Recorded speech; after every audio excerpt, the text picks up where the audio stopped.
Hello guys, and welcome back to Wine Wednesday. First things first, I'm going to address the elephant in the room. This isn't wine.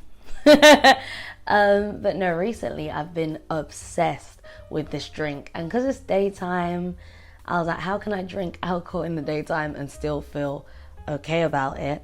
So this is a little concoction I've come up with. I'm calling it the Bailey's Pumpkin Spice Iced Latte, and that's exactly what it is. So it's an iced latte with pumpkin spice syrup and some Baileys as well. So good, and some vegan cream on top. So good. So that is what I'm going to be enjoying today. But yeah, let's get straight into things. So as you can tell from the title, I don't think I've mentioned this on this channel before, but I'm obsessed with Married at First Sight. Got into Married at First Sight around like April time this year. So I've been loving it. And I watched yesterday's, because I'm literally filming this today. It is Wednesday when I'm filming this video. So I watched yesterday's Married at First Sight, and there were things about it that were triggering to me that I do want to talk about. And I think many people can relate. And that's why I love watching these sort of shows, because it's real life. Like, we've all, well, majority of us, we date. So you can see yourself in certain situations, or you've seen certain situations. So guys, let's get into it. So the couple I'm going to be speaking about today, Shona and Brad. Now, when I say this is triggering to me, very much so. And maybe not for the reasons you may think, right? Shona seems like a lovely woman. And you never know, like, life can happen. You never know what happens. But for me personally, I don't see myself like ending up in a relationship like that. But what I have seen is that happen to friends, which is really hard. So let's get into it. So Shona and Brad, when they were first matched up, it was like, oh my God, meant to be. They both, love the universe and all of this, and they're spiritual, which sometimes people that push that a bit too hard, I'm like, is this a bit of BS? I don't know. But I was open to seeing how it would go. They started out here, and each episode is getting here. Obviously, when was it? Monday's or Friday's episode, we saw them go through a bit of a rocky patch, and he was talking to other people about his issues with Shona and how she's immature and and all of this. And the issue with Shona is she seems like the sort of person that has lost herself in this relationship and become whatever Brad wants. Whatever Brad's thoughts are Shona's thoughts. However Brad wants this relationship to go is how it's gonna go. And that's really sad to see happen to a woman, to a person, full stop, right? See a person lose, because there is a positive way to lose yourself in your relationship, right? But this is, I would say, negative, because like, to lose yourself anyway, to an extent, it's not going to be positive, right? But if you get fully engulfed in your relationship and you're all about your man and that can be good. But when you lose who you are, there we go, found my train of thought. When you lose who you are in that relationship, so sad. What makes it even more sad? Having to see that happen to a friend. And I've been in that situation a couple of times. It's really sad. Like, when I think about friendships that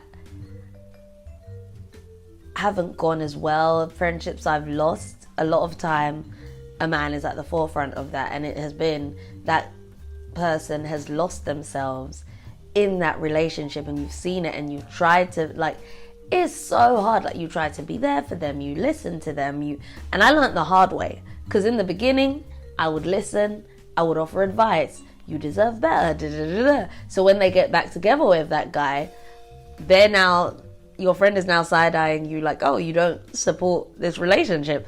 And I'm sure the guy has probably heard, you've been giving it a bit of this about him, so he also doesn't like you. So you start to see your friend less, or it never ends well.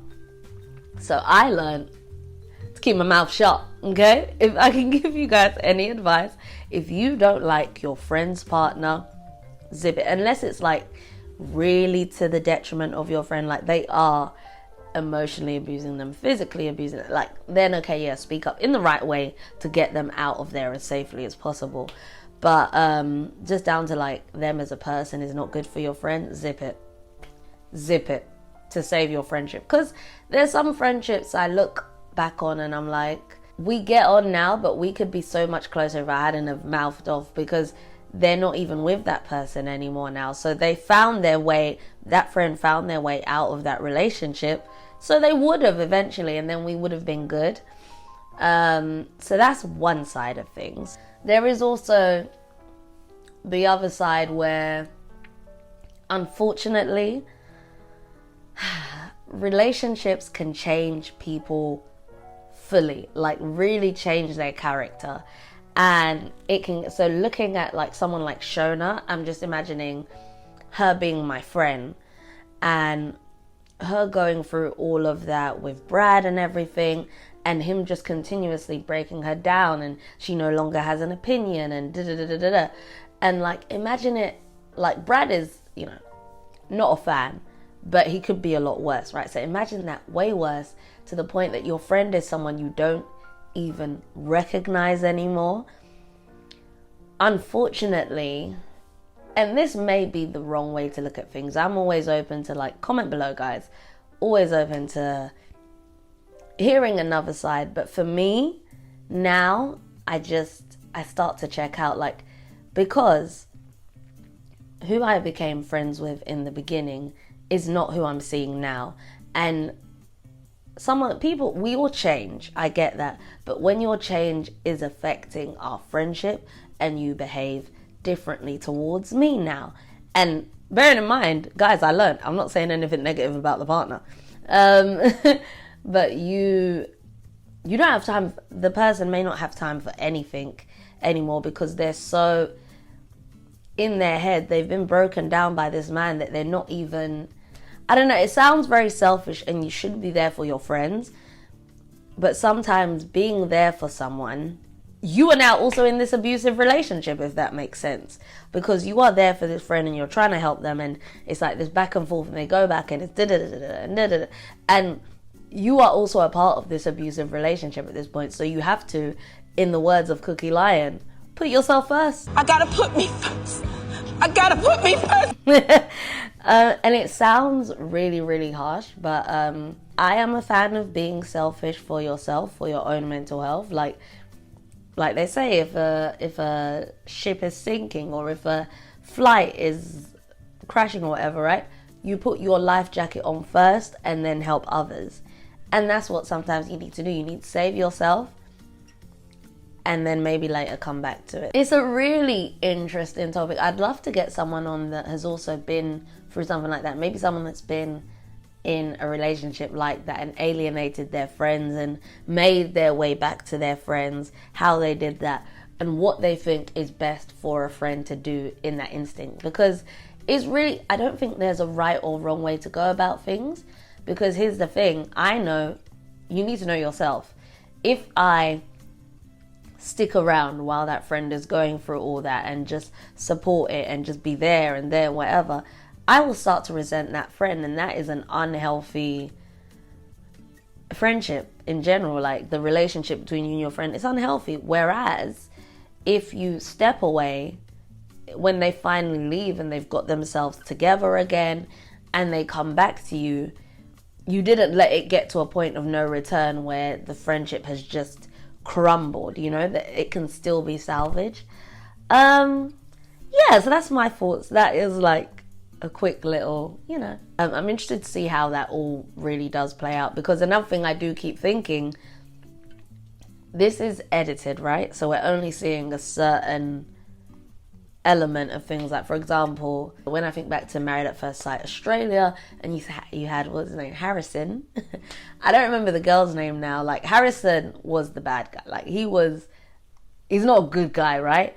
But Bronte, that was her name, Bronte, there were certain elements of her where it was like, I don't know if it is all Harrison now that I think about it, but it could easily be edited to make Harrison look like the bad guy, Bronte look like the victim, and there's nothing else to it.